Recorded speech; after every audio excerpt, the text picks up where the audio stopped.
Hello students, it's Anuradha ma'am here. Welcome to my YouTube channel make concept easy. आज के video lecture में class 12 accountancy को continue करते हुए मैं आपको टीएस गरेवाल बुक के आगे के क्वेश्चंस कंटिन्यू करूंगी। चैप्टर है अकाउंटिंग फॉर शेयर कैपिटल और टॉपिक है for feature and re issue of shares. अब मैं ले रही हूँ next question number 68। Question number 68 is sunshine industries limited issued 20,000 shares of rupees 100 each, payable rupees 25 per share on application, 25 per share on allotment and balance in 2 calls of rupees 25 each।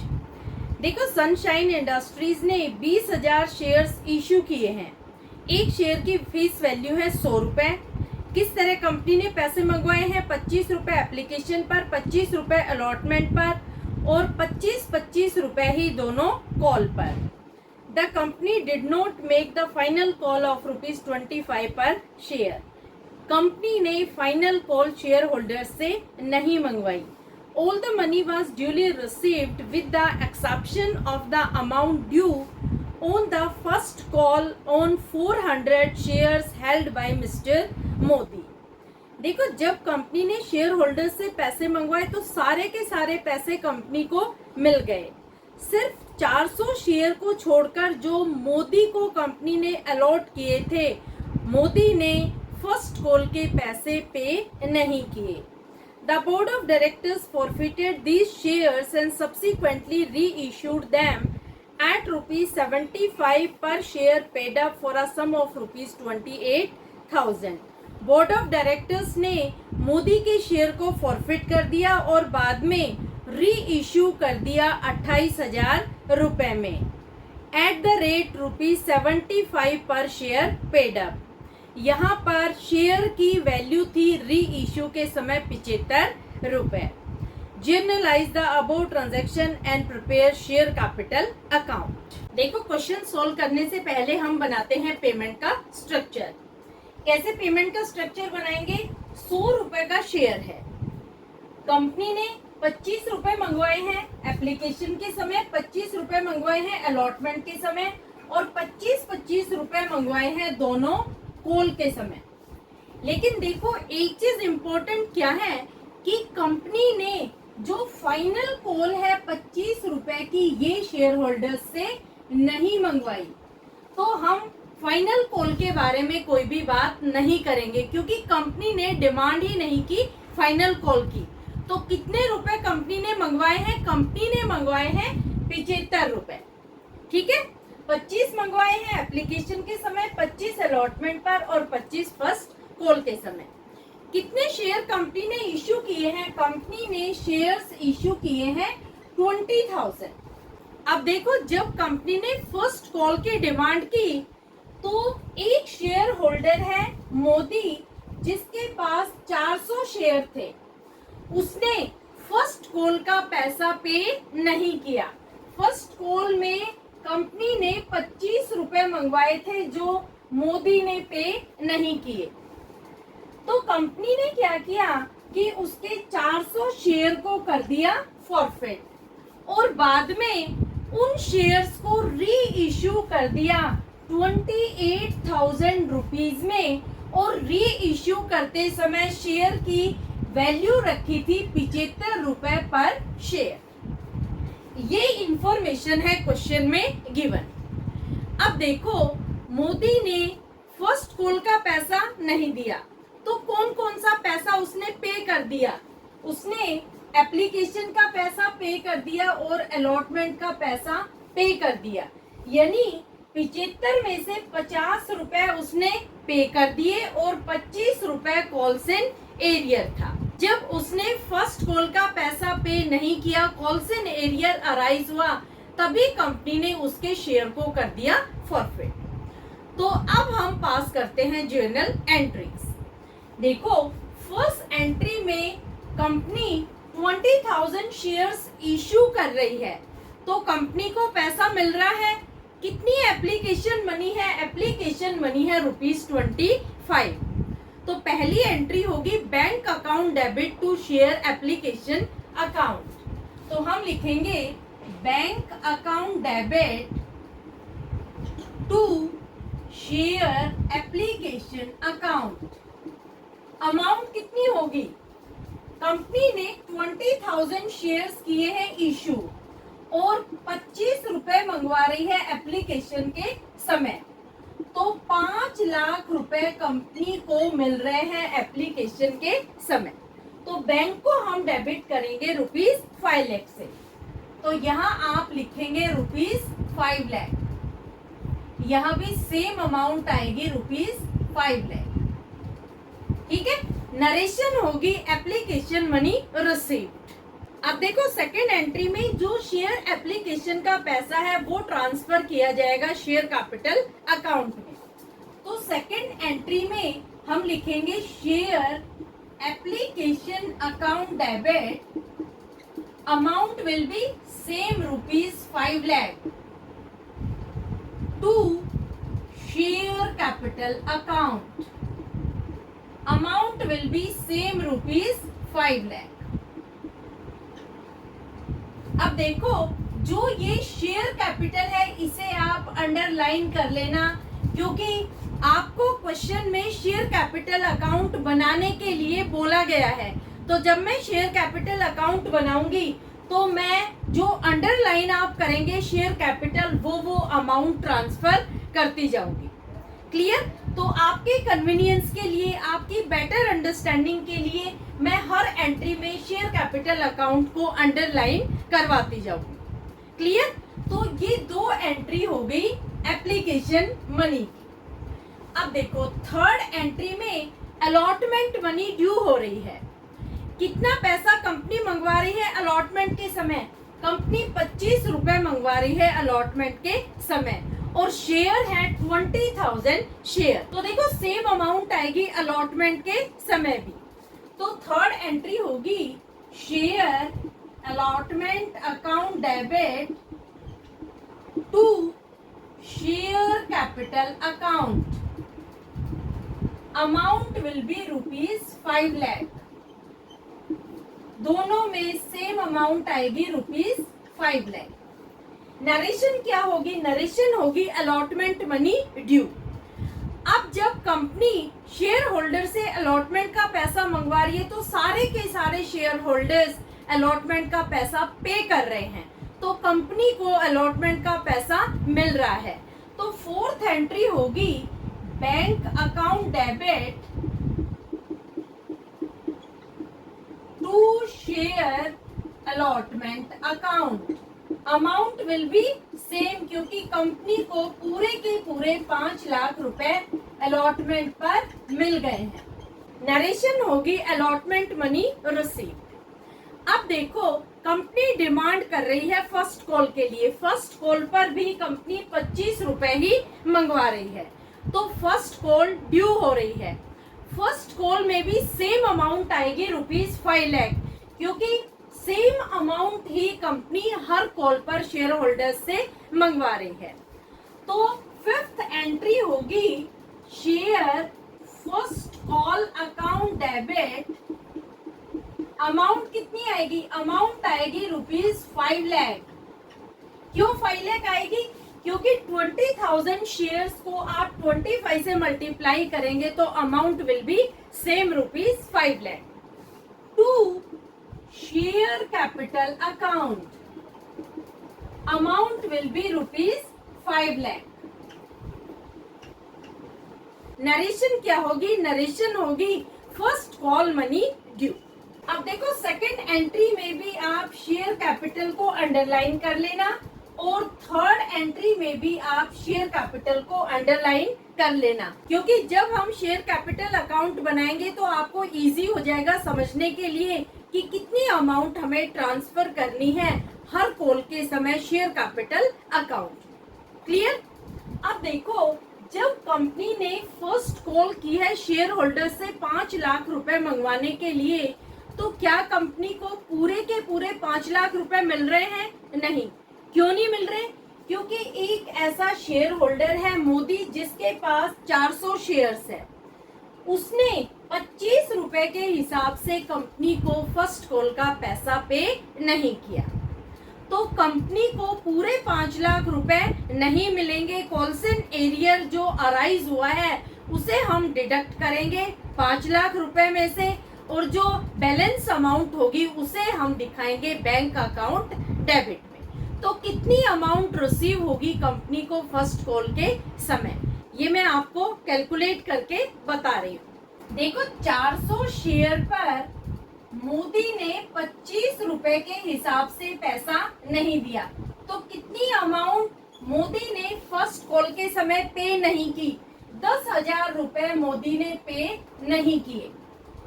तो 5 लाख में से हम minus कर देंगे 10,000 रुपए।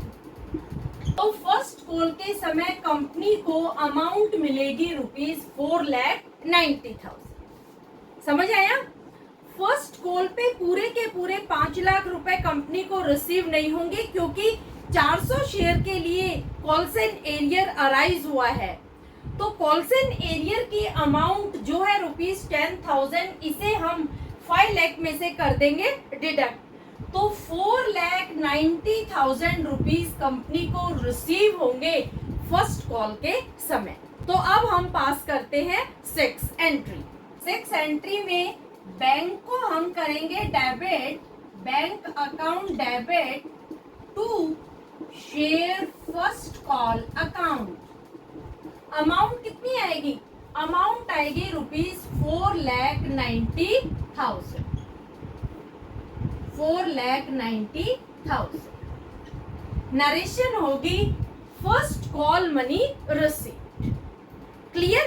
तो ये 6 entry आपको पास करनी है। 2 है एप्लीकेशन की, 2 है अलॉटमेंट की और 2 है फर्स्ट कॉल की। फाइनल कॉल की हमें कोई एंट्री पास नहीं करनी, क्योंकि कंपनी ने 25 रुपए जो फाइनल कॉल के हैं वो मंगवाए ही नहीं।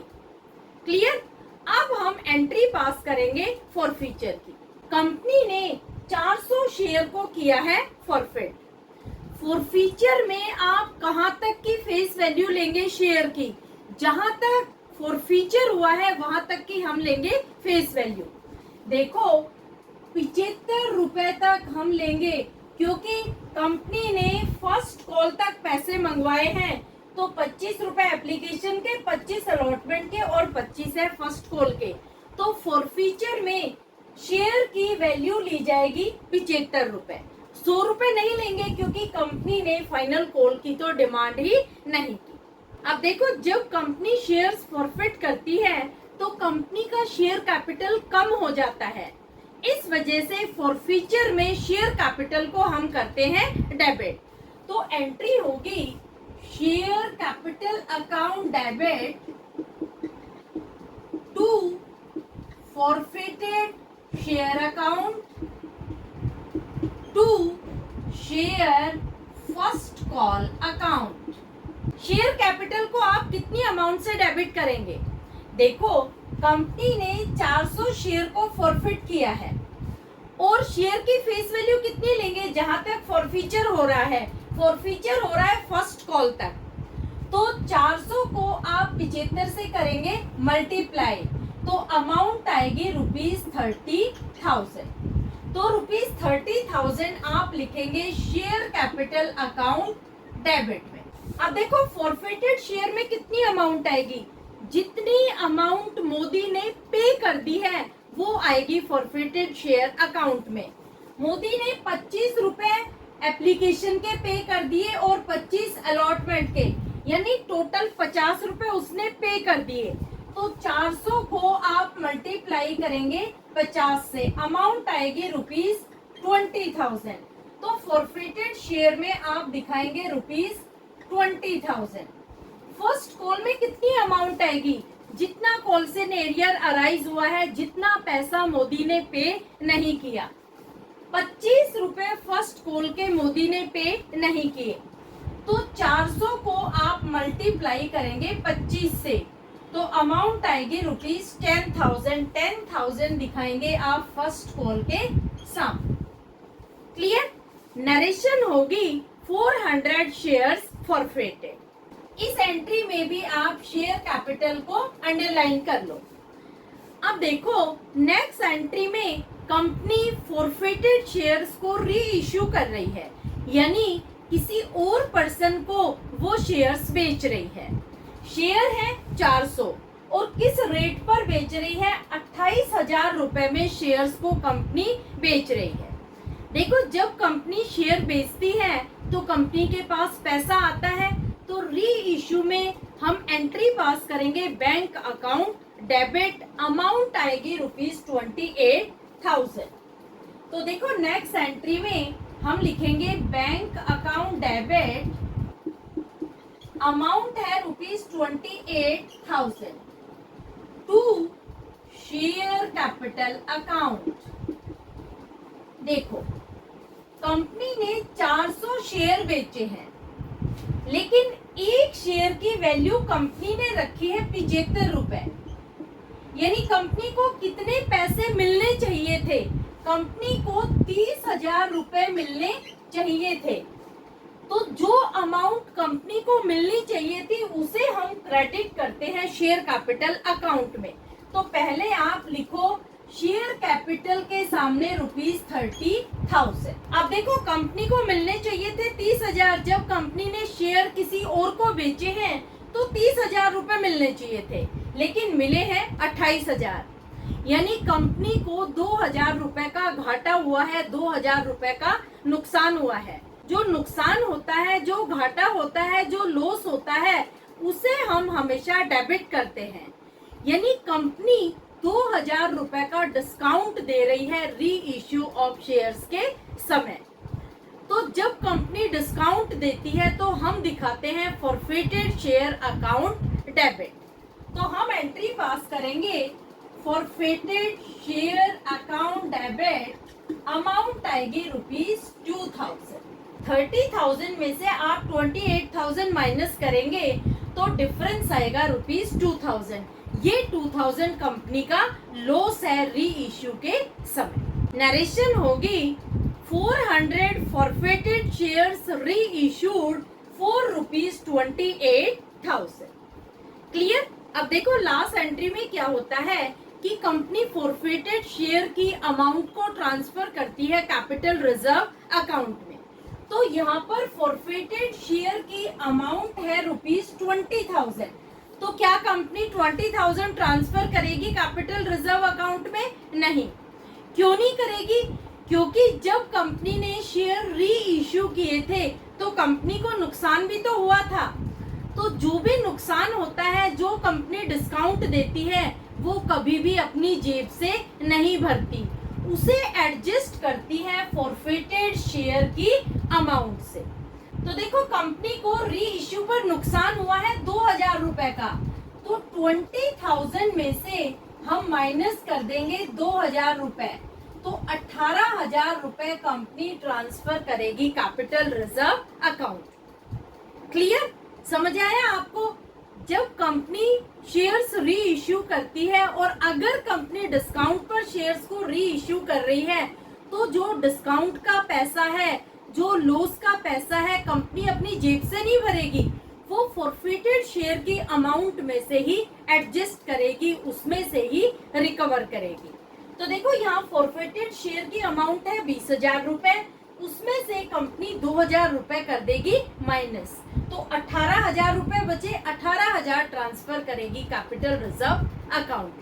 तो एंट्री पास करते हैं share forfeited account debit to capital reserve account, amount होगी ₹18,000।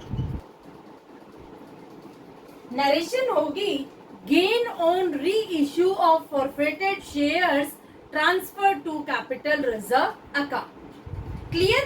तो इस तरह से आपको ये नो एंट्री पास करनी है इस क्वेश्चन। अब मैं प्रिपेयर कर रही हूँ share capital account. Share capital account in entries की हेल्प से ही हम प्रिपेयर करेंगे। जहां जहां मैंने आपको शेयर कैपिटल अंडरलाइन करवाया है, वहां से मैं अमाउंट ट्रांसफर करूंगी शेयर कैपिटल अकाउंट। देखो, सबसे पहले आप लिखेंगे by share application account. Amount कितनी है शेयर एप्लीकेशन में? 5 लाख रुपए। तो आप यहाँ लिखेंगे 5 लाख रुपीज। इसके नीचे आप लिखेंगे by share allotment account, amount will be same ₹5 lakh. फिर आप लिखेंगे by share first call account, amount will be same ₹5 lakh. अब आप लिखेंगे बाय बैंक अकाउंट, अमाउंट आएगी ₹20,000। फिर आप लिखेंगे by forfeited share account, amount आएगी ₹10,000। अब आ जाओ डेबिट साइड। डेबिट साइड लिखेंगे टू फॉरफेटेड शेयर, अमाउंट आएगी ₹20,000। इसके नीचे लिखेंगे to share first call, amount आएगी ₹10,000। अब देखो क्रेडिट साइड का टोटल ज्यादा है क्योंकि यहाँ पर ज्यादा अमाउंट है, डेबिट साइड का टोटल कम है, तो जिस साइड का टोटल ज्यादा आता है उसे हम दोनों साइड में ही लिखेंगे। तो क्रेडिट साइड का टोटल आएगा ₹15,30,000। दोनों साइड हम सेम अमाउंट लिखेंगे 15,30,000। अब देखो डेबिट साइड का टोटल आ रहा है 30,000 रुपए, तो 15,30,000 में से 30,000 हम माइनस करेंगे तो बैलेंस कितना बचेगा 15 लाख। तो बैलेंस के लिए हम लिखेंगे to balance carried down, amount आएगी ₹15 लाख। इस तरीके से आपको बनाना है शेयर कैपिटल अकाउंट। क्लियर? तो होपफुली आपको समझ आ गया होगा पूरा क्वेश्चन। अगर एंट्रीज में या शेयर कैपिटल में किसी तरह की कोई क्वेरी हो तो feel free to comment in comment box. ज्यादा से ज्यादा बच्चों को मेरे वीडियोस आप शेयर करो ताकि हर बच्चे की क्वेरी क्लियर हो जाए, चाहे वो फॉर फ्यूचर से रिलेटेड हो, चाहे वो री issue of shares. Thank you so much.